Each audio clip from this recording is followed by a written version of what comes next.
People called peace a noble thing when they did not have to become its price.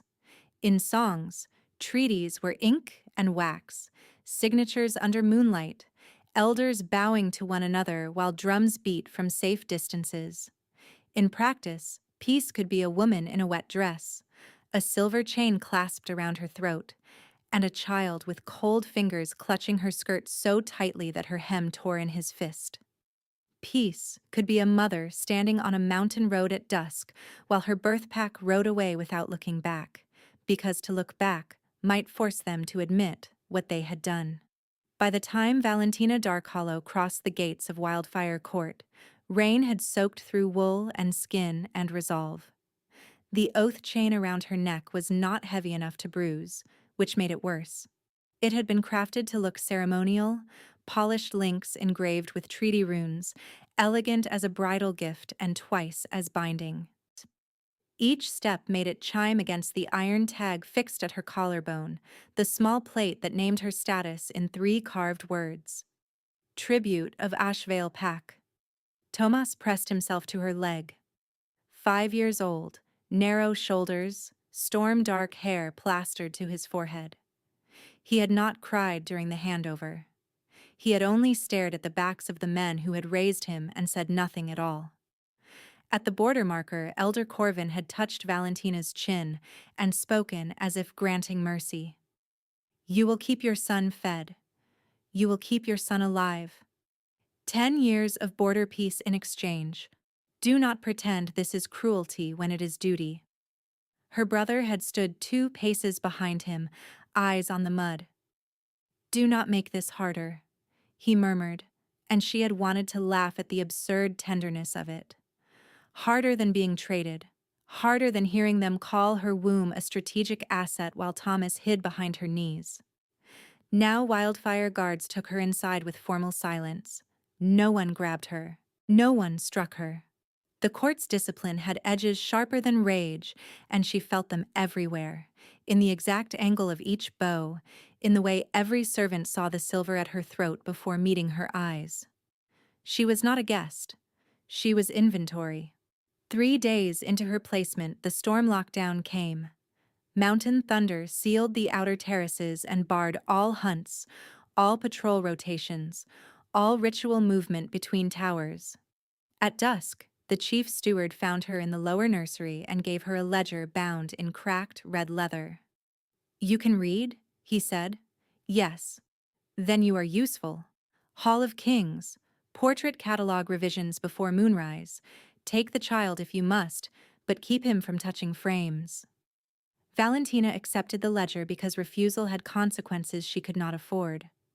Tomas followed her with his cedar-soled shoes whispering across stone, one hand in her palm, the other wrapped around the cuff of her sleeve. The Hall of Kings stretched the length of the eastern spine of the palace, lit by oil lanterns and split by columns carved with wolf heads worn smooth by generations of passing hands. Stormlight flashed through high windows, bleaching the painted faces along the walls into alternating ghosts and monarchs. She worked methodically. Revar Wildfire, 12th Mountain Alpha, canvas cracked near left shoulder. Isolde Wildfire, regent during the famine winters, gilt frame replaced. Garen Wildfire, battle standard corrected from black to midnight blue. Her handwriting stayed steady even when her knees ached. Tomas wandered only as far as her reach allowed, watching dust drift through lamplight as if it were snow. Present tense rose in her like a confession she could not speak aloud. "I am still here. I am breathing, so I am still here. If I finish this task, we eat. If I finish this task, no one says I am troublesome. Do not think about the road. Do not think about your mother folding your old shawl and setting it aside before dawn, because you would not need it where you were going. Do not think about Tomas in 10 years, asking why no one came for you." A clap of thunder rolled through the hall hard enough to shake the lantern chains. Tomas flinched, then slipped from her hand before she could catch him.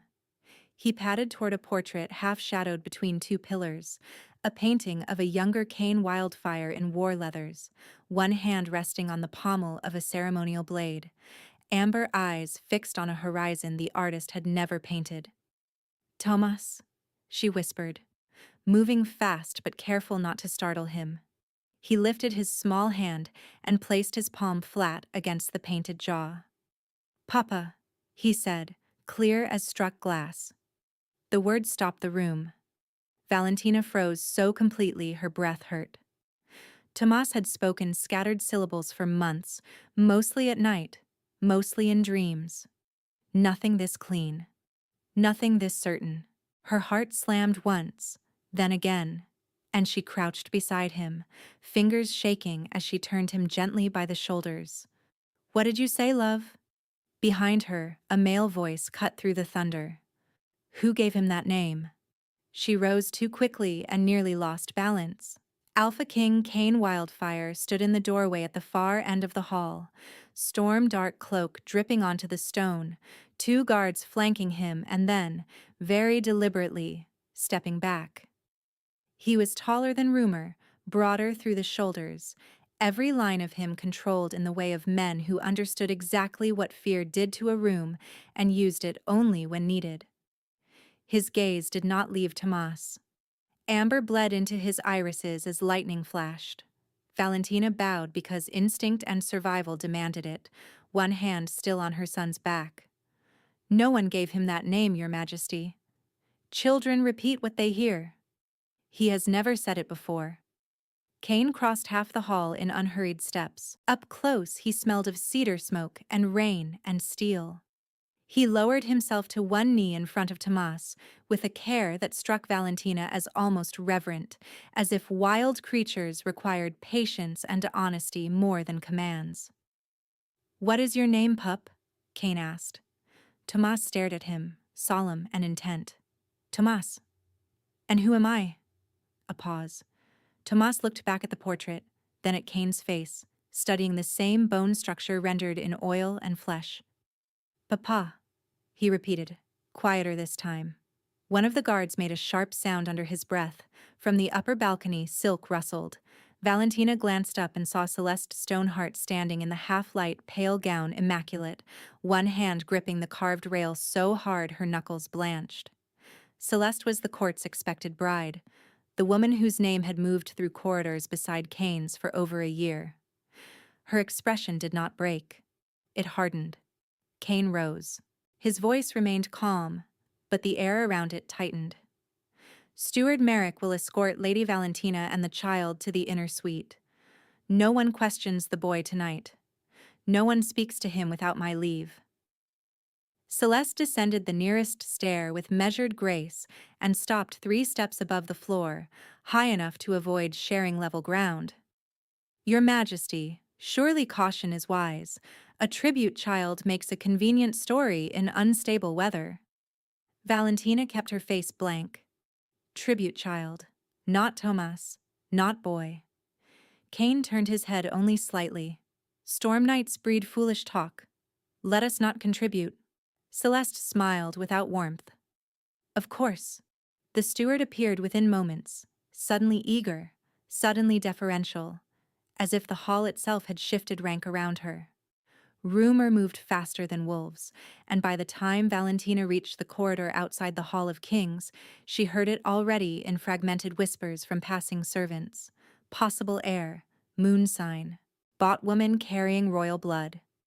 By midnight the storm deepened. Wind clawed at shutters. Tomas slept curled against her side in the assigned inner chamber, one hand still gripping her sleeve even in dreams. Valentina sat awake on the edge of the bed, staring at the door, counting thunder between lightning. On the 3rd count past what should have been midnight watch change, footsteps paused outside her room. 2 female voices, low, urgent. Celeste and someone from the archives by the clipped cadence. She must be moved before dawn, Celeste said, quietly. If the king insists on inquiry, we provide him records that make inquiry unnecessary. And the child? A beat of silence. Then, cool and precise. The child is irrelevant once legitimacy is settled. Valentina's skin went cold. The second voice wavered. If His Majesty asks where she is, he will be told she requested sanctuary transfer and fled in panic during storm protocols. Tribute women are unstable in mountain confinement. You know the script. The footsteps retreated. Valentina did not move for 3 breaths. Then she stood, pulse drumming in her ears. Present tense flooded through her again, hard and bright and merciless. Move now. Not in an hour. Now. If they separate us, you will not see him again. If you wait for mercy, you are teaching your son to wait for cages with polished links.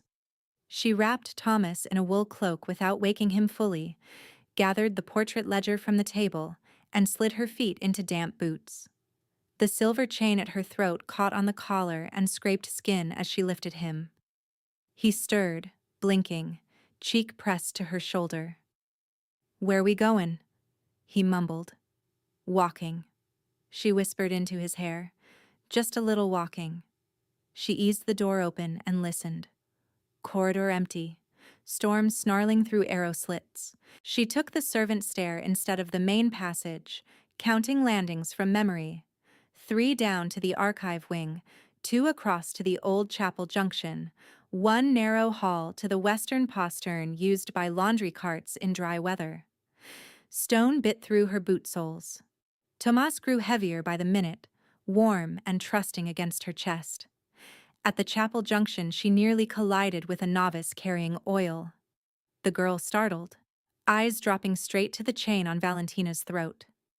"Tribute wing is the other direction," the novice whispered. Valentina held her gaze. "Which direction reaches Captain Ivar's night office quickest?" The novice swallowed.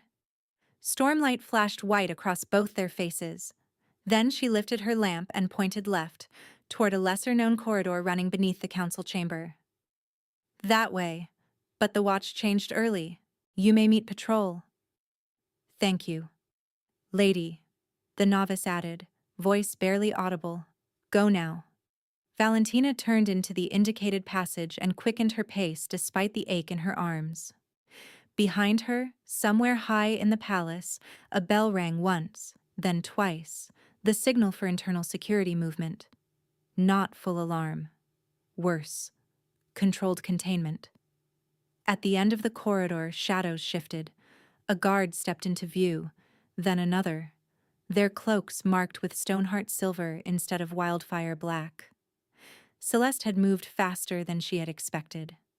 Valentina backed 1 pace, tightening her hold on Tomas as he woke fully and buried his face against her neck. The nearest guard raised an open hand. "Lady Valentina, by order of Court Legitimacy Review, you and the child will come with us." She tasted iron at the back of her throat and set her feet. "No," she said, and when they advanced, she ran. She ran with Tomas clutched high against her shoulder, boots skidding on damp stone as the corridor bent toward the council underpass. Behind her, the Stoneheart guards shouted for her to halt, voices bouncing off vaulted ceilings and turning the narrow passage into a drum of pursuit. She did not look back. Looking back measured distance. Distance told you whether you could be caught. She already knew. At the first fork she cut right, then down a servant ramp slick with tracked rain, 1 palm scraping the wall to keep balance. Thomas trembled in her arms but stayed quiet, his breath hot against her throat, his fingers twisted in the fabric over her shoulder. The security bell rang a 3rd time overhead, lower than before, not panic but command, and that tone terrified her more than chaos. Someone with authority had decided where she belonged. Someone had drawn the map with her body already placed on it. She burst through an iron lattice door and into a long gallery lined with old war banners, black and ember red, each stitched with the wildfire wolf crest. This was not the domestic wing where tribute women slept or servants waited for bells. The air smelled different here, cleaner, edged with metal oil and pine pitch from shield racks.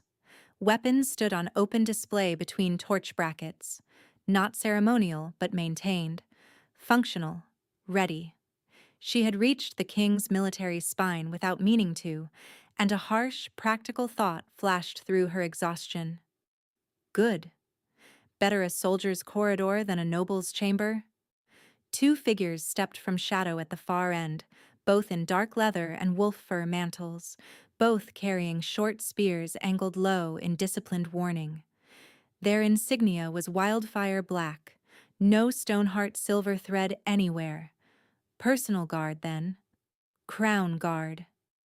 Tomas lifted his head and watched them with huge, wakeful eyes. "Stop there," the taller guard said. Valentina stopped because there was no room to gamble. Her lungs burned. "I need Captain Ivar. Now." The second guard glanced at the chain at her throat, then at Tomas, then back to her face. "Name." Valentina Darkhollow. Inner suite assignment by royal order. Stoneheart men are behind me with an unlawful transfer claim. Bootsteps thundered in the gallery she had crossed. The first guard swore softly and moved, spear lifting across the width of the passage just as the pursuing men rounded the corner. 4 of them, all silver-trimmed, all breathing hard. "Stand aside," their leader snapped. "Court legitimacy review in progress. We take the woman and child." "This hall is King Command jurisdiction," the Wildfire Guard replied. "State your writ." "Verbal authority from Lady Celeste Stoneheart pending archive confirmation." The Wildfire Guard's mouth flattened. "Then you have no writ."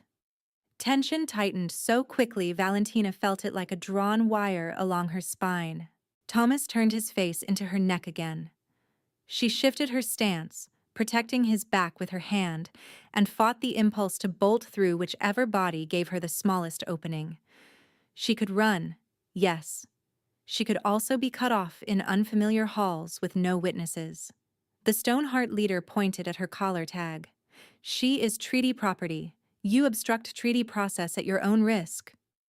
"She is under royal placement," said a new voice from the side passage, dry and hard. "And this is not a market stall." Captain Ivar stepped into view, broad-shouldered, gray at the temples, one eye marked by an old scar that pulled his brow into a permanent line of skepticism. 3 more black-cloaked guards fanned behind him. He took in the arrangement in one sweep and then fixed on Valentina. "Did you request transfer, Lady Valentina?" "No." "Did anyone from Crown Office deliver written order to your hand?" "No." He nodded once, as if confirming a calculation already solved. "Then this is attempted seizure."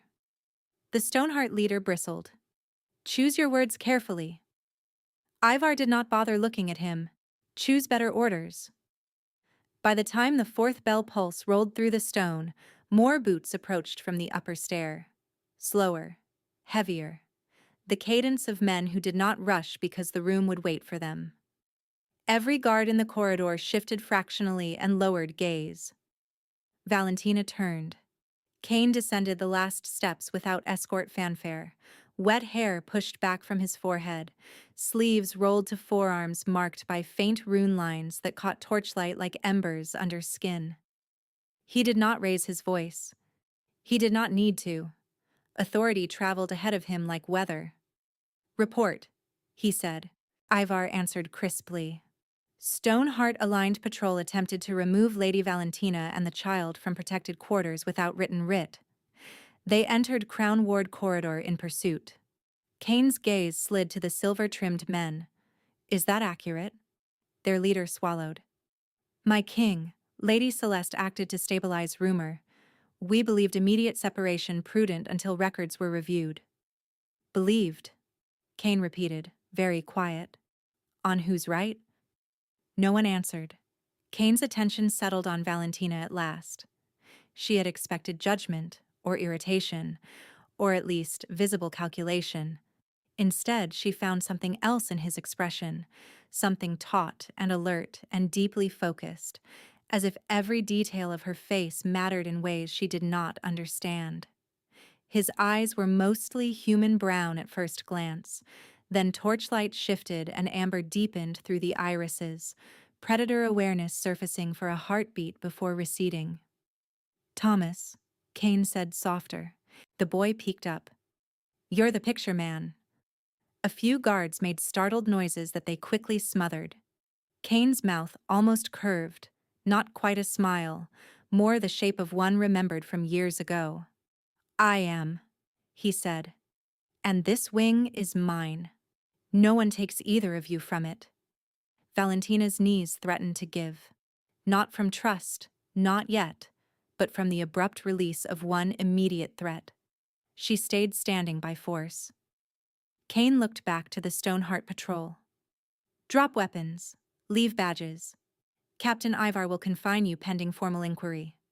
My king, their leader began, panic cracking through discipline. Lady Celeste will object.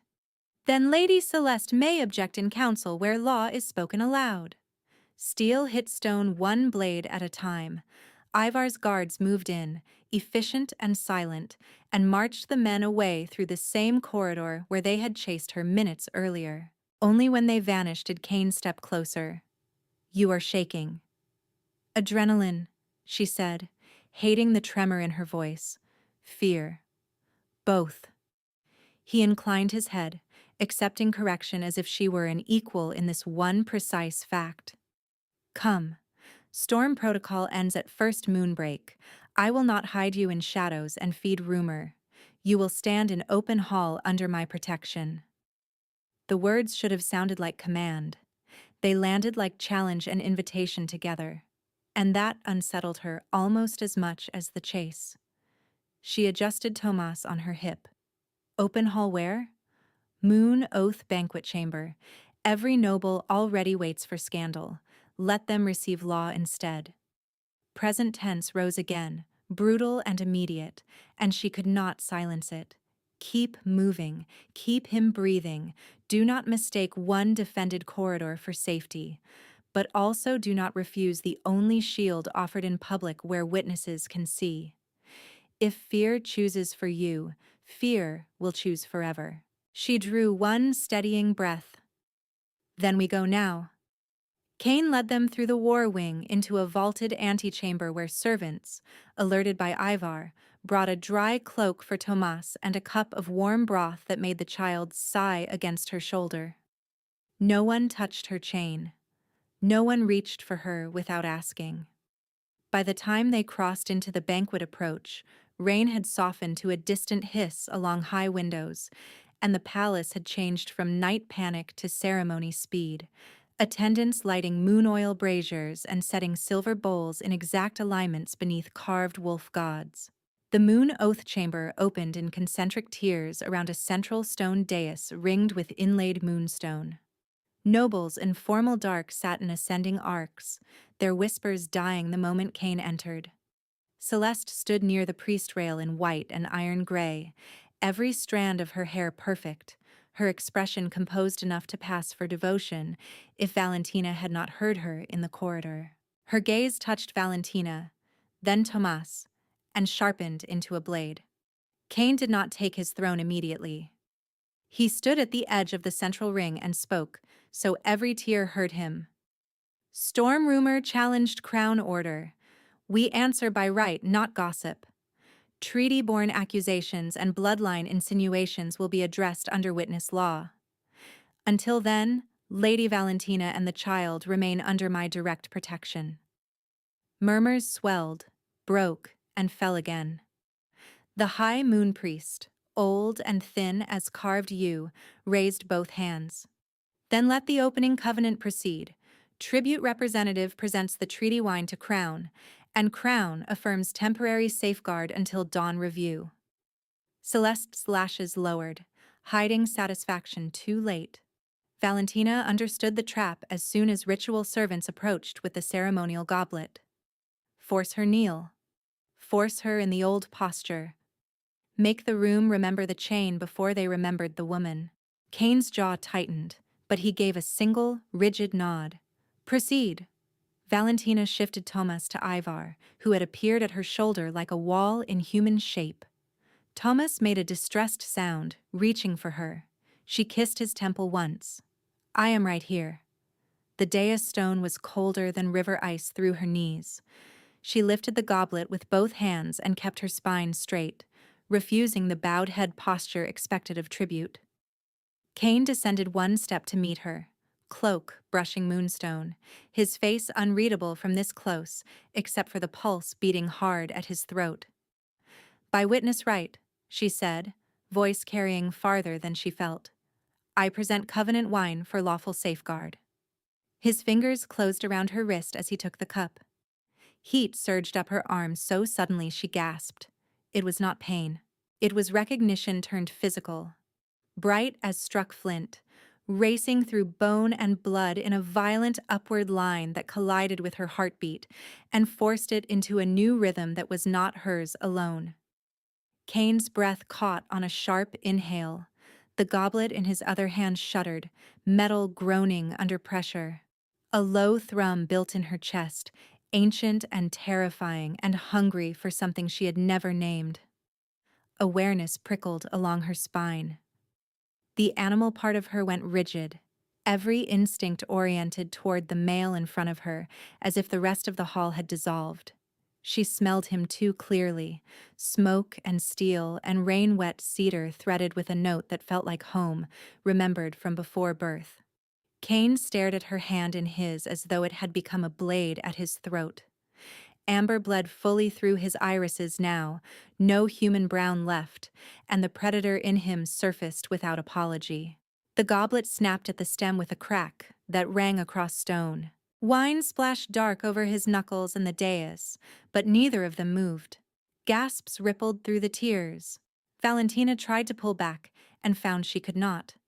Not because he held too hard, though his grip was iron, but because another force had taken hold, an invisible draw from throat to throat, chest to chest, binding distance into a single charged line. Light gathered at the base of her neck, warm and luminous. Across from her, the same glow ignited beneath Cain's skin. A thin golden thread stretched between them in plain sight, trembling like a living wire. "No," Celeste whispered from the rail, then louder. "This is manipulation. Illusion. Stop the rite." The priest stumbled backward, eyes wide. Moon Witness does not answer illusion. Inside Valentina, chaos split cleanly into terror, relief, and longing so fierce it felt like grief. Terror, because bonds could be chains in prettier language. Relief, because for one suspended second she was seen as singular, not category, not tribute tag. Longing, because some hidden hunger in her had been searching blind for this exact impact, and now could not pretend otherwise. Present tense flooded her, raw and unguarded. This is real. This is dangerous. I want to run and I want to stay, and I do not know which desire is mine and which belongs to the bond. If I trust him, he can ruin me. If I refuse this, I might break in a place no one can mend. Tomas. Think of Tomas. Choose what keeps him safe, not what quiets your pulse. Cain's voice dropped, roughened by restraint. Everyone out. No one moved. He released a wave of scent-marked dominance that struck the room like a physical force, not violent, but absolute. Out. Chairs scraped, nobles surged for exits in rustling clusters, priests gathering robes, attendants abandoning trays. Celeste held position 2 heartbeats longer than the rest, fury turning her face marble hard, then turned on her heel and swept away, with controlled, lethal grace. Within moments, only 4 remained in the chamber. Cain, Valentina, Tomas in Ivar's arms at the dais edge, and Ivar himself standing guard by the arch. Cain still held her wrist, gentler now, thumb resting over her pulse as if confirming it matched his. It did. Perfectly. Impossibly. Undeniably. He looked at her with that same taut focus as in the corridor, only now stripped of distance, of court mask, of everything except ruthless honesty and something close to awe. Their eyes locked, and for the first time since the mountain gates closed behind her, Valentina did not feel like inventory. Tomas wriggled out of Ivar's arms the moment the captain set him down and ran to Valentina, wrapping both arms around her knees with a fierce little grunt as if he could anchor her to stone. Kane let go of her wrist at once, stepping back far enough to make the distance visible, deliberate. The golden thread still shimmered faintly between their throats, dimming only when Valentina lowered herself and gathered Tomas against her chest. "I do not understand what just happened," she said, voice rough. Kane's breathing was measured now, but effort showed in the tight line of his mouth. "Neither did I. Until tonight." He looked toward Ivar without taking his attention fully off her. "Seal the chamber records. Priest witness statements to my hand only. No copies in open archive." Ivar bowed. "At once, my king." "And no one enters Lady Valentina's rooms without her spoken permission. Not priest, not healer, not noble. Female attendants only unless she requests otherwise." That order landed in her like a shock deeper than the bond had. In Ashvale, permission had never been asked from women traded under treaty language. Protocol had always moved around them and through them. Kane glanced at Thomas, then back to her. "You are both exhausted. You can remain in the inner suite or move to the nursery wing with stronger wards. Your choice." Her choice. Again. "The nursery," she said before fear could edit her answer. He nodded once. "I will walk with you." They crossed quiet corridors under lowered torchlight while the court settled into restless silence behind locked doors.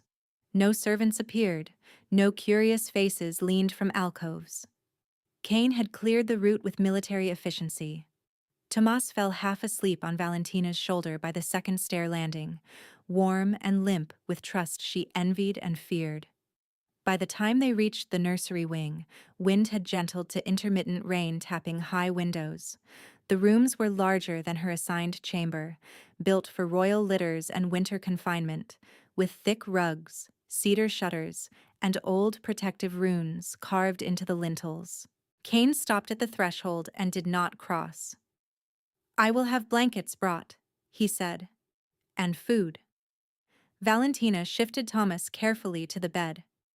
"If this bond is public now, what keeps someone from saying I trapped you with magic? The same thing that keeps men from claiming the moon is a forged coin. Witness law." His gaze flicked to the chain at her throat, then rose to her face. "May I come closer?" The question made her throat tighten. She gave a guarded nod. He approached one step at a time, slow enough that she could have moved away from each one. At arm's length, he stopped.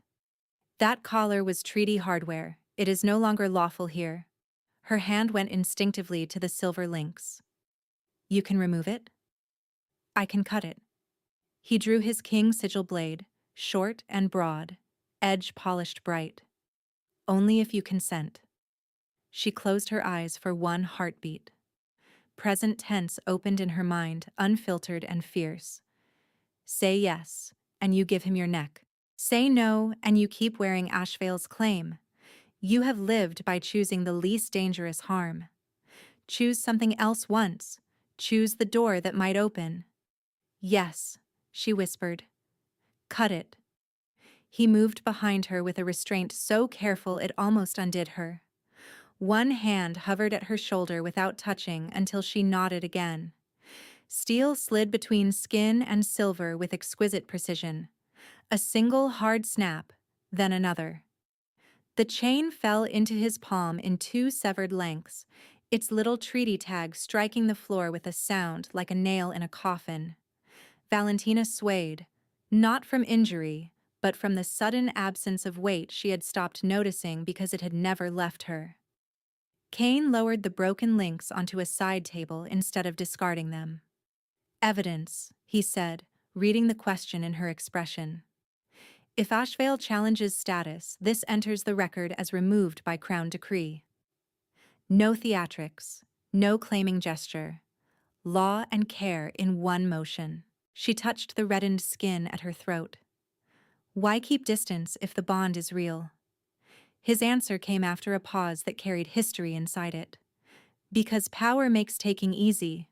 I have taken too much in other wars to confuse force with devotion. He sheathed the blade. I will court you as a free woman or not at all. Tomas stirred with a small cry at a distant thunder roll, fists curling in the blanket. Valentina moved to him at once, murmuring soft nonsense until his breathing steadied. When she looked up again, Kane was already at the writing table in the outer sitting room, dragging it across the floorboards toward the nursery door. What are you doing? Working here. He set down an armful of maps, dispatch tubes, and wax sticks with quiet finality. No male guard crosses that threshold while you sleep. If danger comes, it reaches me first. The absurdity of it nearly made her laugh through tears she refused to spill. A king in a war chair outside a nursery, moving state papers by candlelight while a traded woman watched from the bed. Not tender in the way songs promised. Better. Real. The first panic came near second watch, without warning. A dream of border stones and hands prying Tomas away jolted her upright, breath sawing, nails digging crescents into her palms. She did not realize she had made a sound until Kane was at the doorway, not entering, one hand braced on the frame. Valentina. She could not answer. The room tilted. Look at me. His voice stayed low, steady, shaped for storms. Name 5 things you can see. She hated the exercise and clung to it anyway. Window latch, blue rug, cedar chest, Tomas's shoe, your map case. 4 things you can touch. Blanket, bedpost, my hair, Tomas's hand. Good. 3 things you hear. Rain, fire, you. Her lungs unlocked by degrees. Tomas slept on, cheek flushed, unaware. Kane exhaled slowly as if he had been holding breath with her. He disappeared for a moment, then returned with a small carved figure and set it on the threshold where she could reach, without him stepping in. A wolf, cedar-smelling, simple and sturdy, worn smooth at the ears by careful thumb work.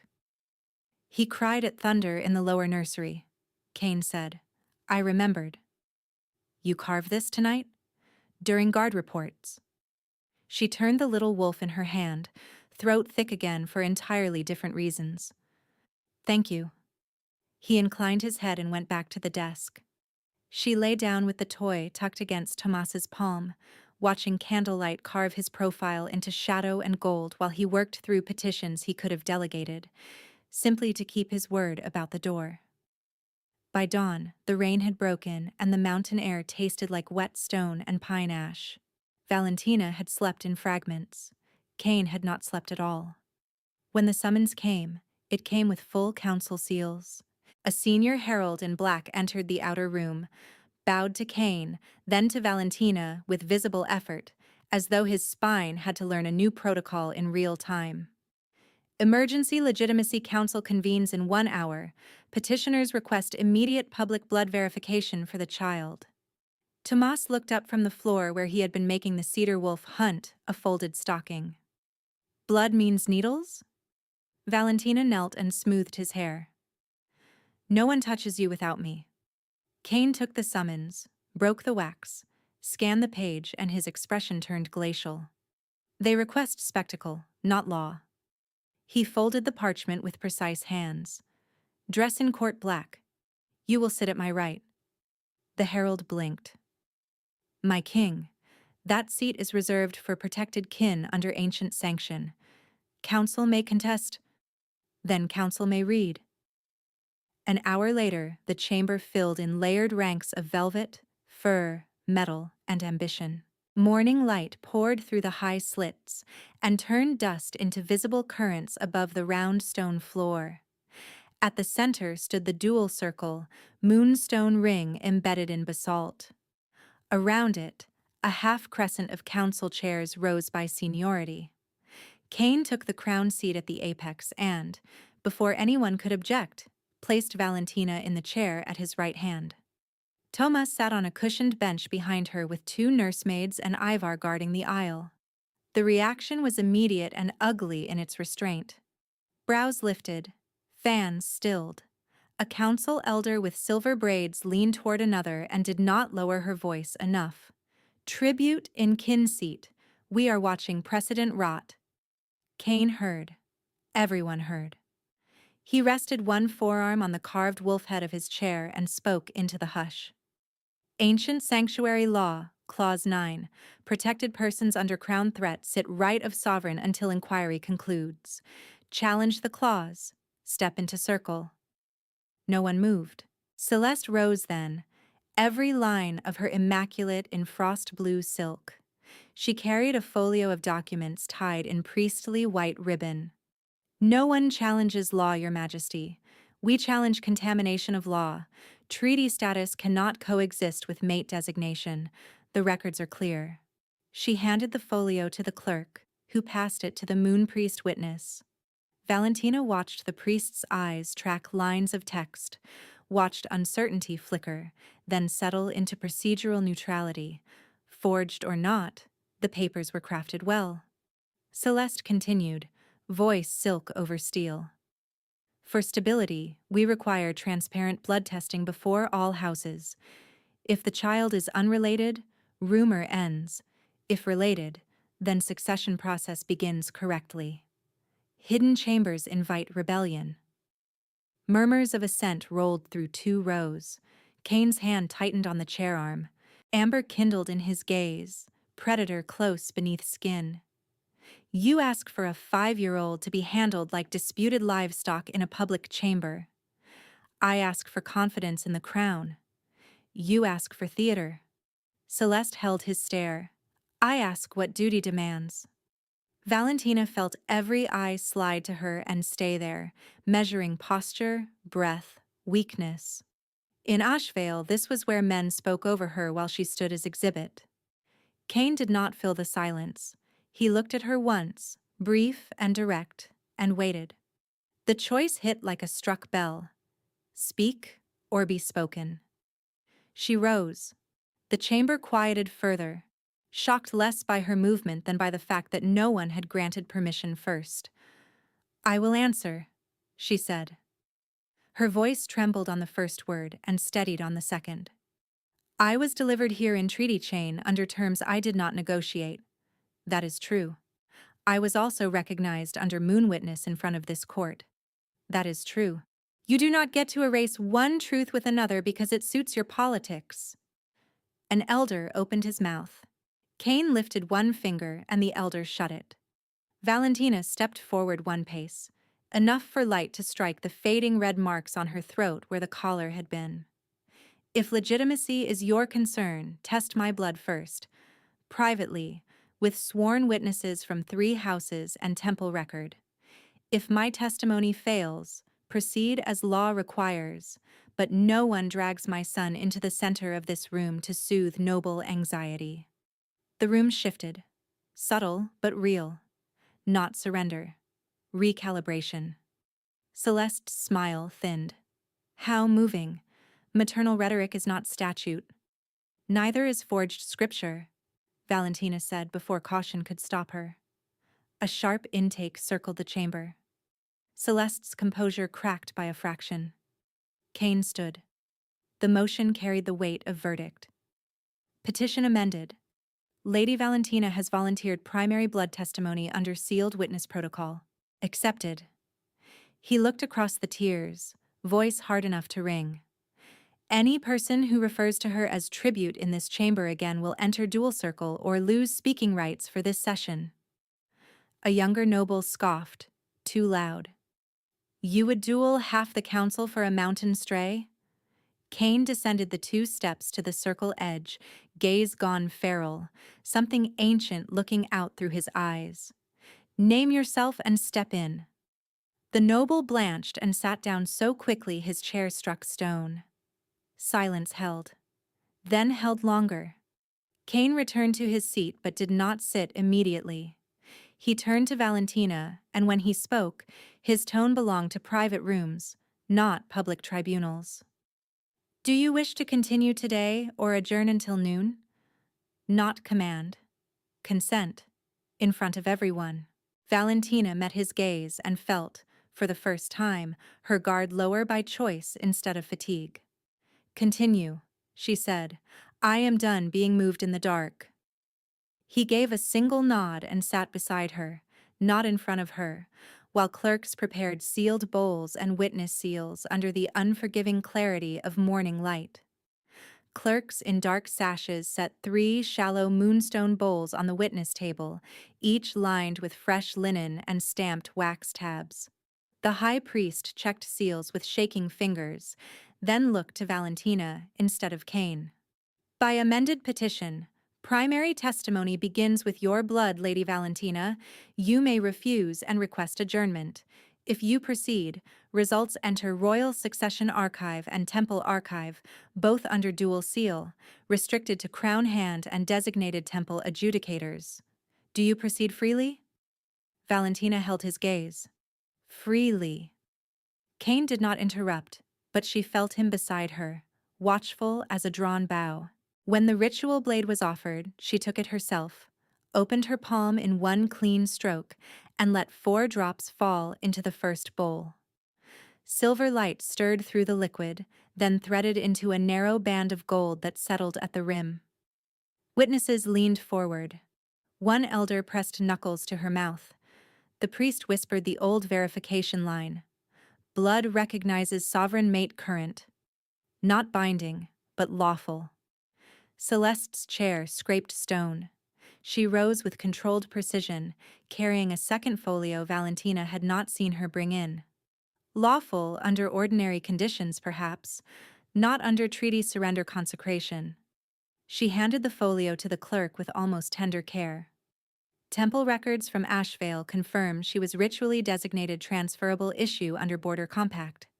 Such designation renders any emergent mate current politically void until Crown ratification by Purity Tribunal.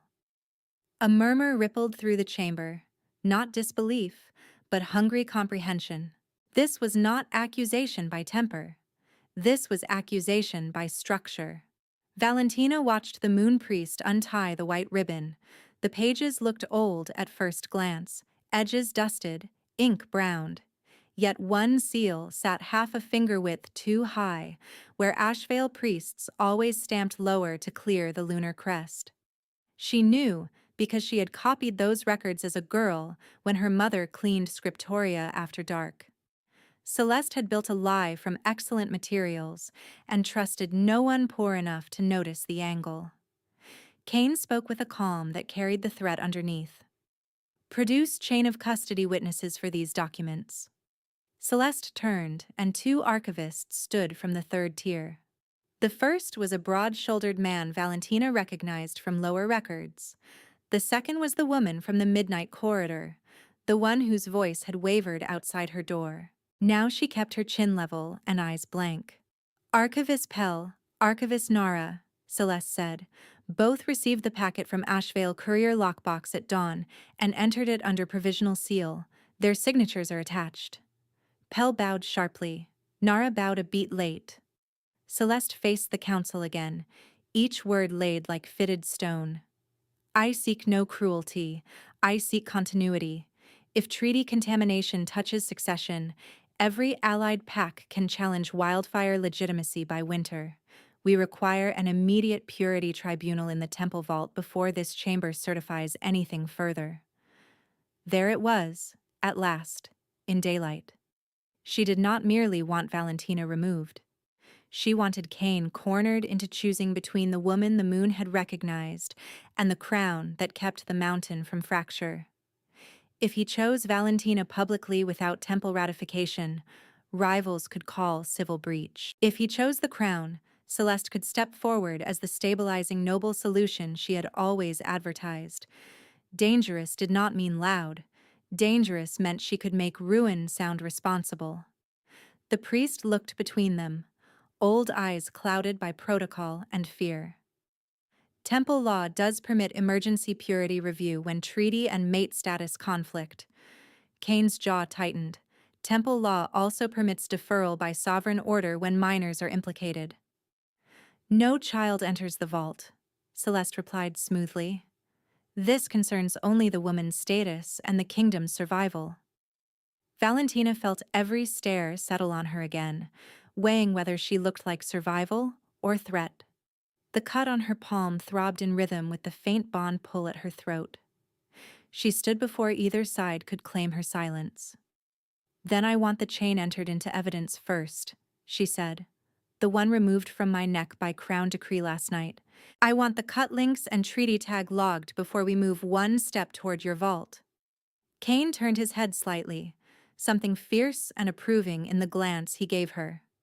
"Granted." Ivar moved at once, dispatching a runner. Celeste's expression did not crack, but her fingers tightened on the folio spine.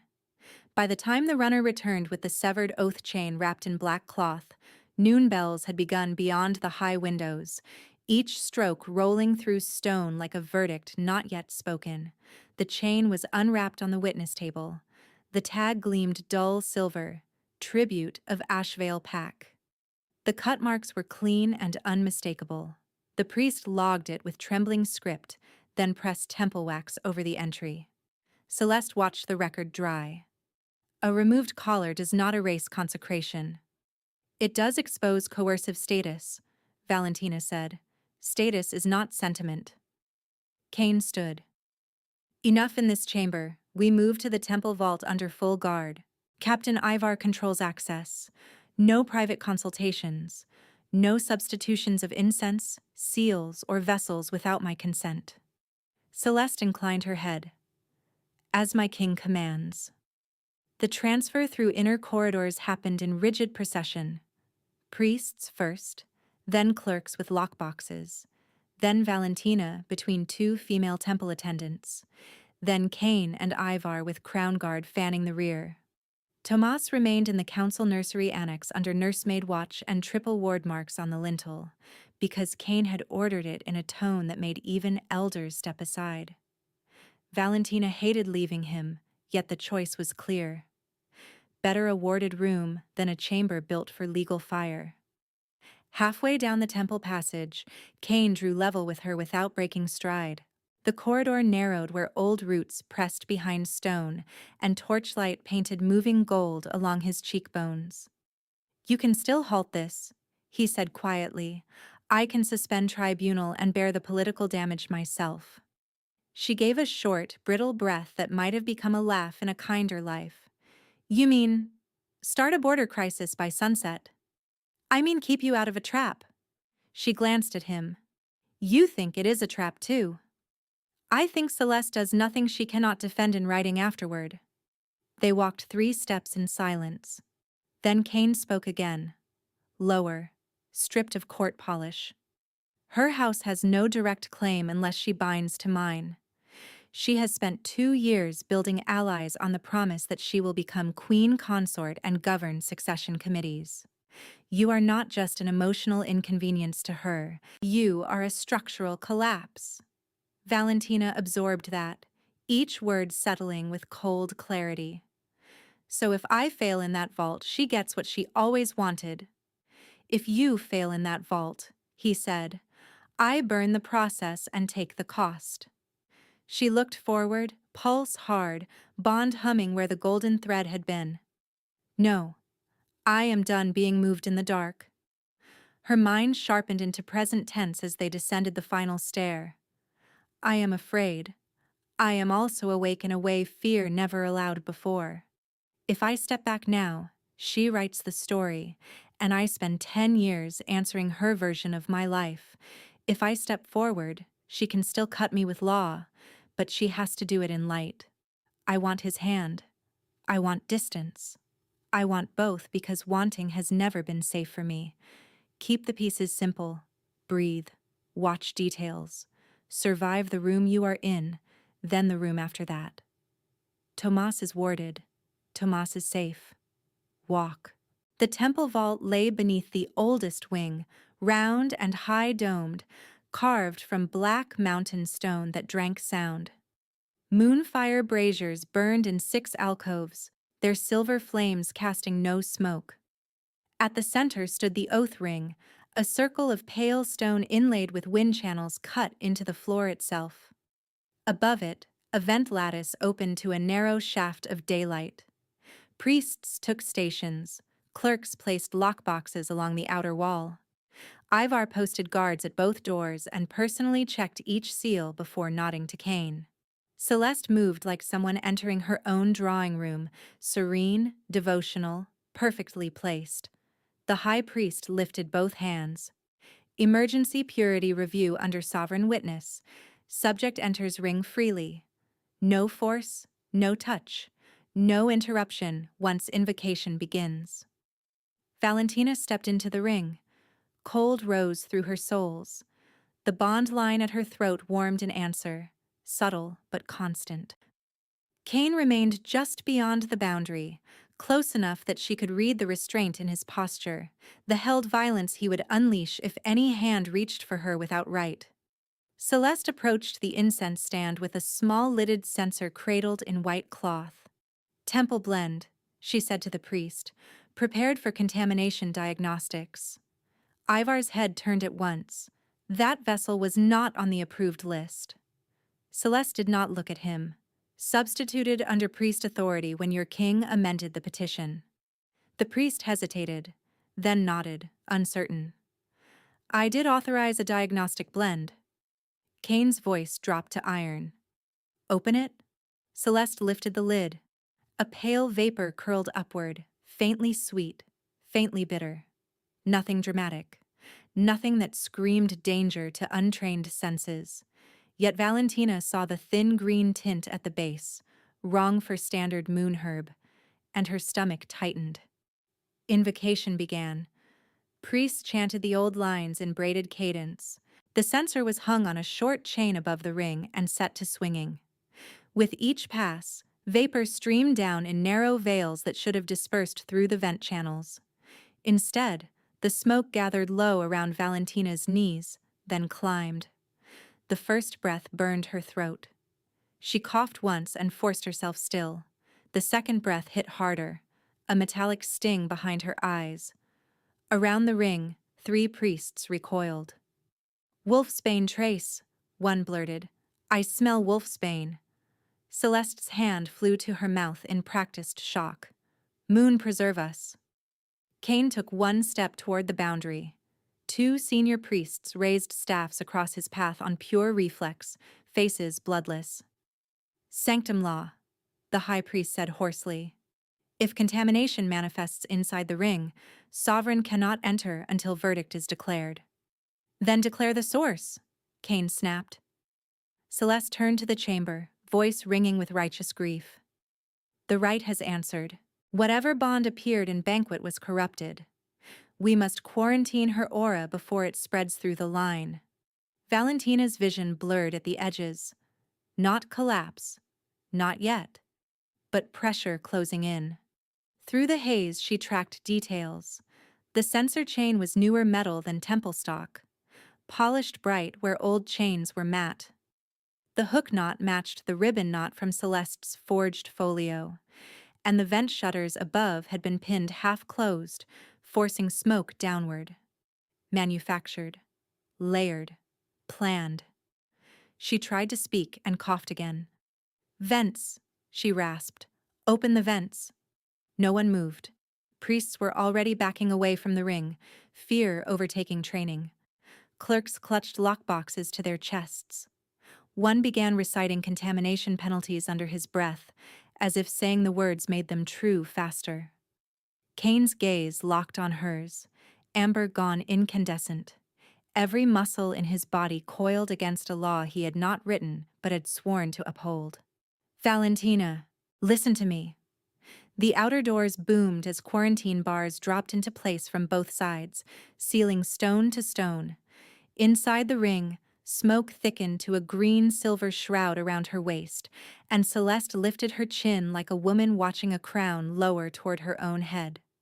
Valentina bent forward into the smoke and forced her lungs to take smaller breaths, each one measured, each one burning less than panic would have. The ring stones beneath her feet were carved with wind channels for purification rites, and now those same channels trapped the tainted vapor because the vent shutters above had been pinned shut.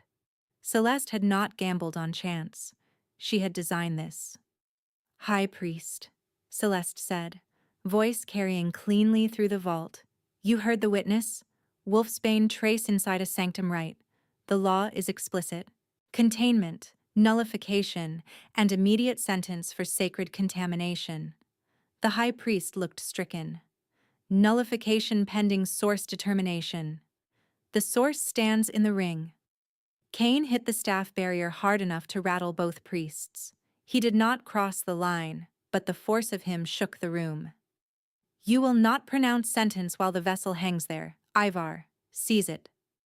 Ivar moved, but two temple adjudicators blocked him with ritual chains. No one enters the ring space during active invocation, one said, voice cracking. Not guard, not crown, not until chant release. The smoke climbed to Valentina's chest. Her eyes watered. Her pulse hammered against the half-healed cut in her palm. Around the outer wall, clerks began backing toward the lockboxes as if parchment could shield them from poison and politics. Inside her mind, fear tried to take the shape of surrender. Sit down. Cough. Let stronger people decide. Let law consume you politely. She refused it. I am standing. I am still standing. She set her feet wider on the stone and fixed on details as if each one were a handhold on a cliff face. The censer chain was new steel, bright links among old bronze fixtures. The knot was a sailor bind, not temple weave.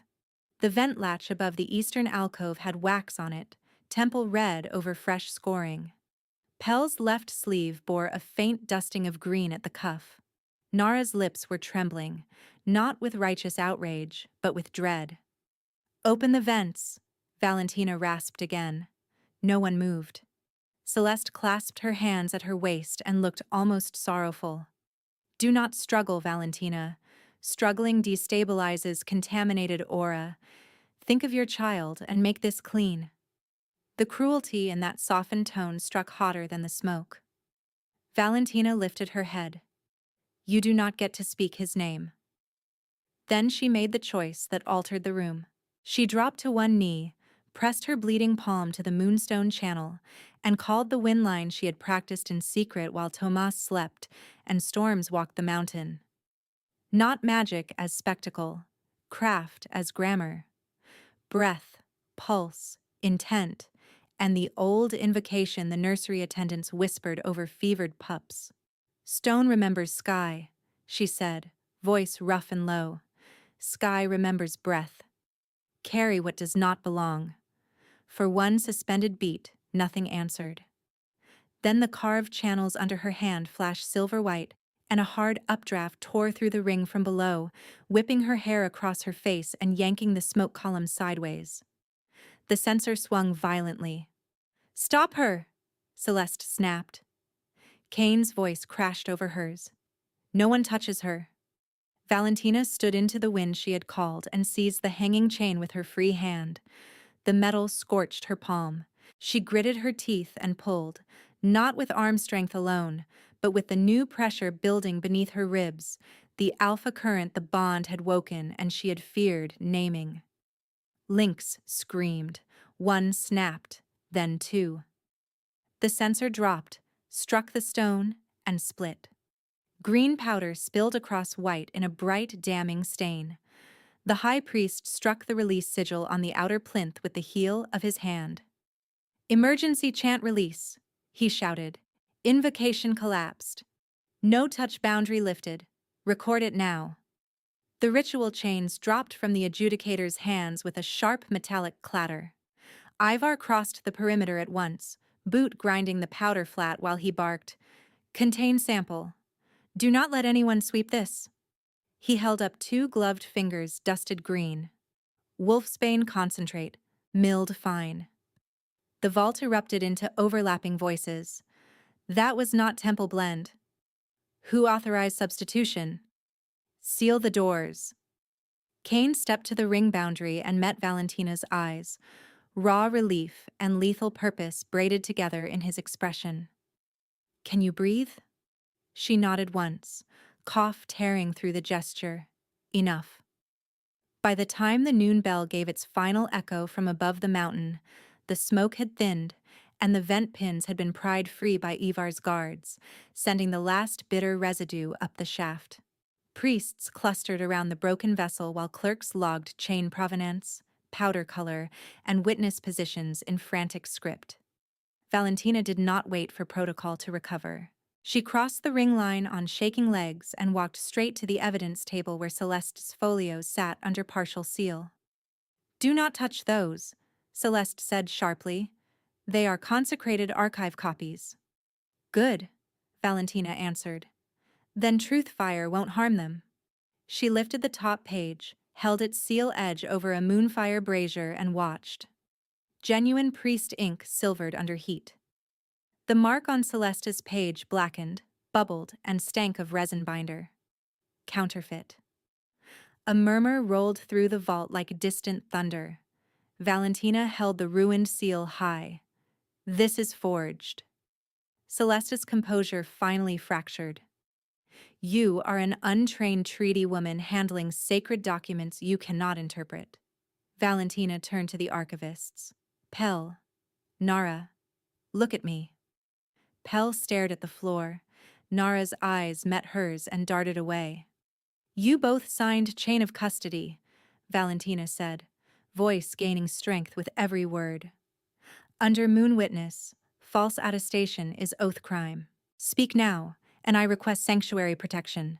Stay silent, and Celeste leaves you to carry her sentence alone." Nara flinched as if struck. Celeste took one step toward her. "Careful. Panic has consequences." Kane moved at the same instant, putting himself between Celeste and the archivists without touching either. "Threatening a witness in active inquiry is treason-adjacent stupidity. Stand down." Nara broke. "She told us the king had approved emergency corrections," she blurted, tears bright in her eyes. "She said if we refused, our families would lose winter rations and archive housing." The Ashvale packet came blank except for border stamps. Pell copied old treaty language into it. I placed the temple ribbon. I knew it was wrong. Pell swallowed and nodded, voice hoarse. I milled the powder too. Quartermaster logs were altered to hide the wolfsbane pull. Celeste stared at them with naked contempt. Weak. "We are alive," Nara whispered. Kane looked to the high priest. "You have confession, physical poison, forged seal reaction, and chain evidence. State your finding." The old priest straightened by degrees, fear giving way to office. "Finding: deliberate fabrication of contamination and records tampering in a sovereign inquiry. Temple requests immediate transfer to dual circle adjudication for sentencing under Crown law." Celeste laughed once, cold and bright. "At last, honesty. You want blood to wash paperwork." She stepped into the center of the vault and raised her chin toward Valentina. "I invoke blood right challenge, not to him." Her gaze never left Valentina's. "To the woman who would wear what I built." The vault went silent. Kane's voice was granite. "Denied. You forfeited challenge rights when you weaponized sanctum law. Then your court will say you hid your mate behind your throne." Celeste smiled, sharp as glass. "Let her answer me, if she is what you claim." Valentina's lungs still hurt. Her hands still shook. She heard Tomas in memory, soft and sleepy. "Where we goin'?" She heard herself answer, "Walking. Just a little walking." She had walked into every room built to reduce her. She was done backing out of them. "I answer," she said. Kane turned to her, fury and fear warring in plain sight. "You owe her nothing. I owe Thomas an ending she cannot reopen." They were moved under guard to the council chamber because dual verdict required Moonstone witness and full record. The transfer took less than a quarter hour, though it felt stretched across a lifetime of old humiliations and new fire.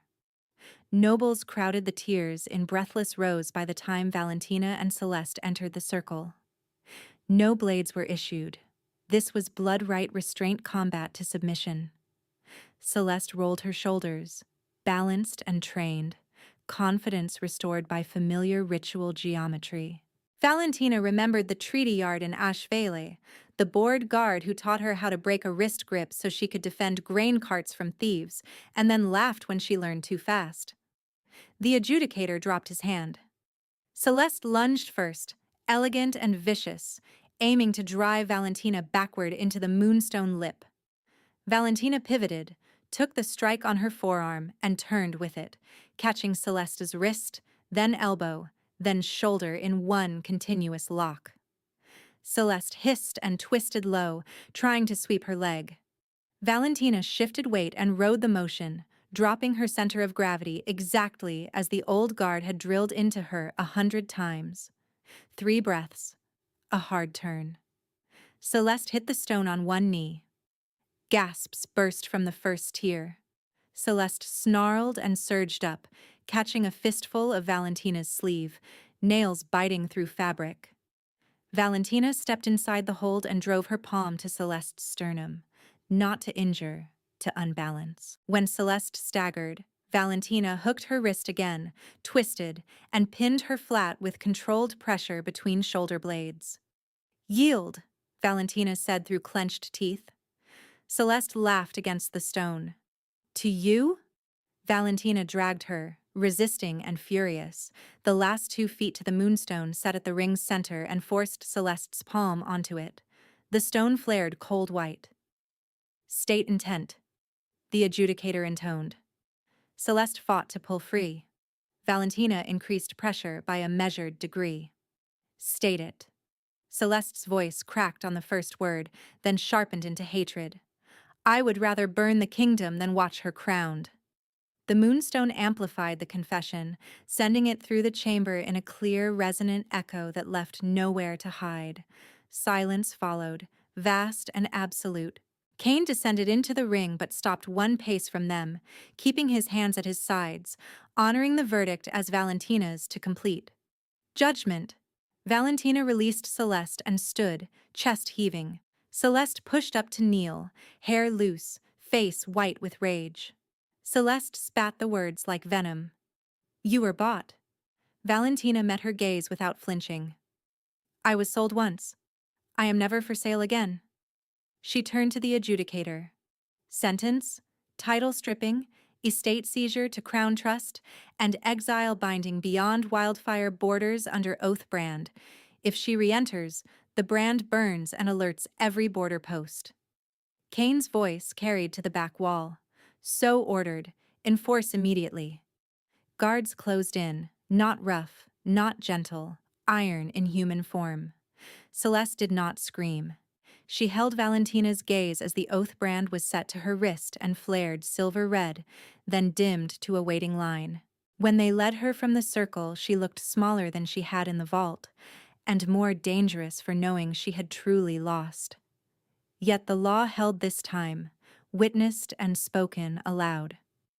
In the hush that followed, Cain turned to Valentina before the full court and bowed his head, not as king to subject, but as male to the woman who had saved his child, his throne, and herself in one relentless act of will. Valentina stood in the dual circle with her breath still ragged and watched a king bow to her in front of every house that had measured her for weakness.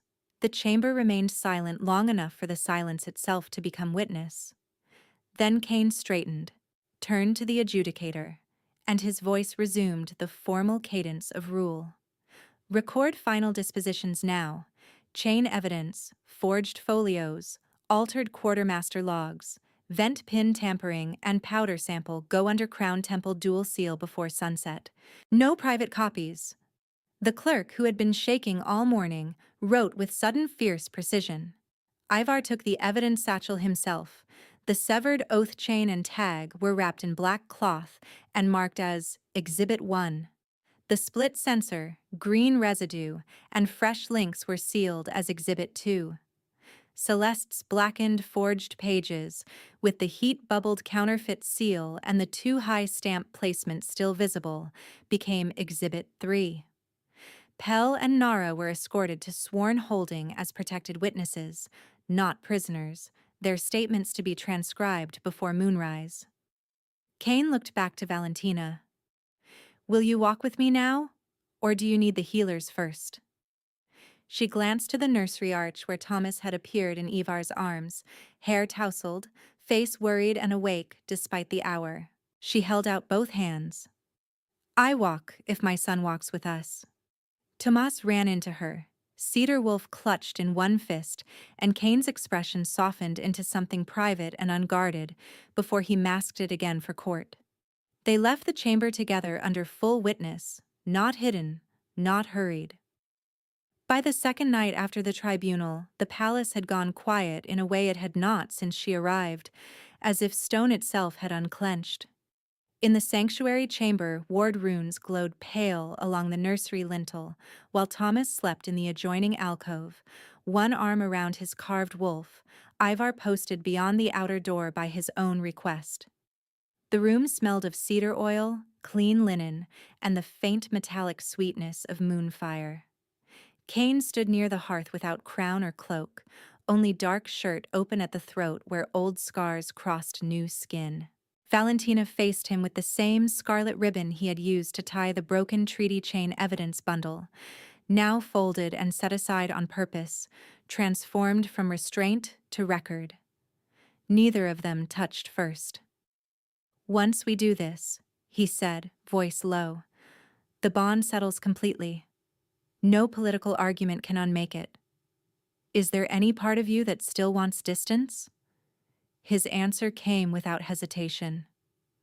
Only the part that fears hurting what I love, not the part that chooses. She felt the knot behind her ribs loosen, a slow unwinding she had not believed possible. Then choose with me. He crossed the final steps and stopped close enough that his breath warmed her cheek, waiting. She lifted her hand to his jaw in clear permission. He shuddered once, eyes closing, then opened them again, amber deepening with reverence rather than hunger. Valentina, he whispered, say it. Yes, she said. Mark me. Chosen, not taken. He bared his throat first, offering trust before claim, then bent his head to the junction of her neck and shoulder. The first press of teeth was sharp, precise pain that flashed white behind her eyes. She gripped his shoulders, breath catching, and then the sensation changed almost instantly, pain melting into a fierce, rising warmth that spread through her chest and down her arms like sunlight pouring into winter water. A low hum filled the room, not sound exactly, more resonance in bone and blood.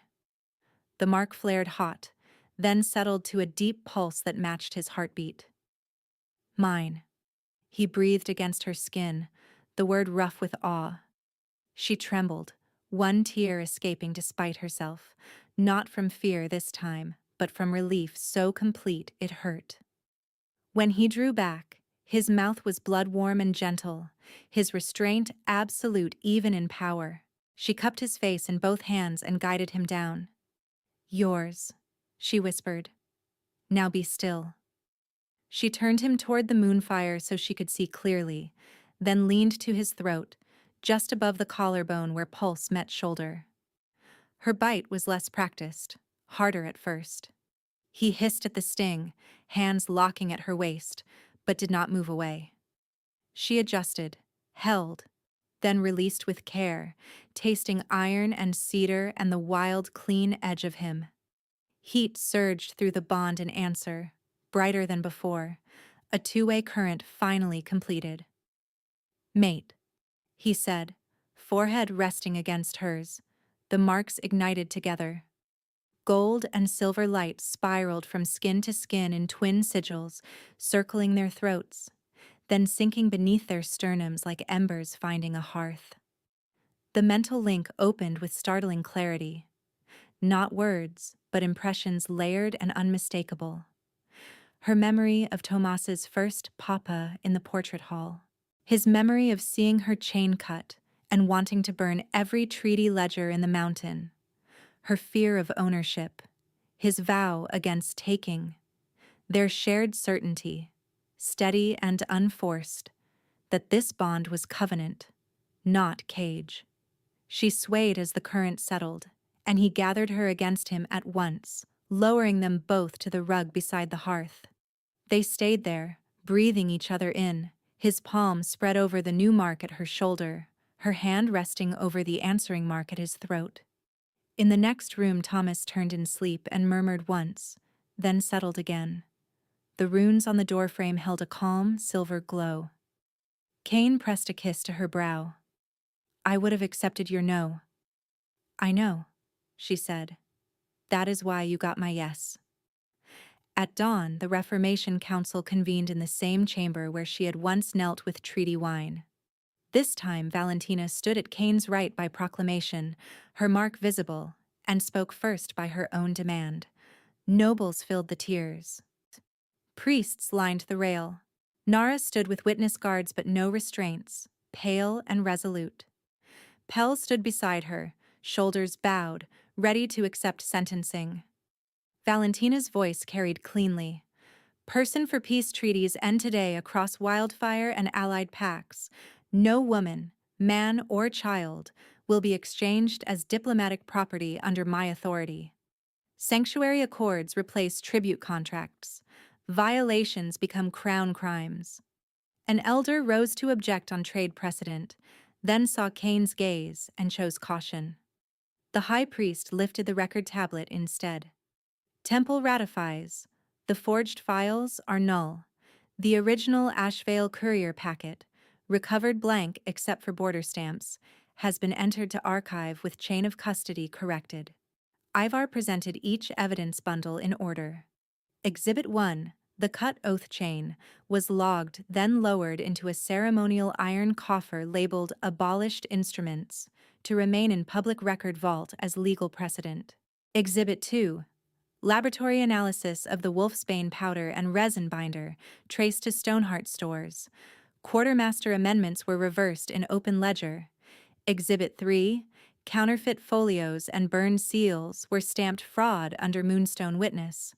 The vent pins and replacement chain links were produced and matched to temple maintenance stores signed out under false authority. Sentences followed law, not vengeance. Celeste remained banished under oath brand, title stripped permanently. Pell received 10 years of civic labor in mountain granaries and archive repair under supervision, with his ration rights retained for dependents because coercion had been proven. Nara, whose confession broke the scheme, was granted sanctuary status and appointed to the new Truth Registry, where no single noble house could control record flow again. The novice from the Chapel Junction testified that she had redirected Valentina toward Ivar when she heard Stoneheart orders. She was publicly commended and transferred to Royal Library training at her request. Steward Merrick admitted he had followed rank rather than conscience in assigning a collared tribute to dynastic catalogs. Valentina required no punishment, only reform, and he was reassigned to treaty compliance under stricter oversight. When the final decrees were sealed, Cain turned to the Moonstone and extended his hand to her. "Before witness, I crown the mate who chose this kingdom in full light." The circlet placed on her head was not delicate. It was hammered silver set with dark fire opal, weighty and real. The chamber knelt as one when the priest named her Queen Luna of Wildfire. Tomas, scrubbed and solemn in a black tunic too fine for his usual fidgeting, stepped forward between them and placed his small palm on the moonstone. The stone lit steady gold. "Recognized heir," the priest declared. Tomas looked up at Cain with shy certainty. "Papa." Cain's laugh broke free then, brief and astonished, and he knelt to Thomas's height. "Yes, pup." That night, 3 heartbeats settled into one chamber under mountain quiet. Tomas slept between 2 adjoining rooms with the cedar wolf at his side, and no hand clutching fabric in fear. In the outer room, law tablets on the table bore fresh seals for sanctuary accords, and the charter for a foster den built for treaty children who would now be wards, never bargaining chips.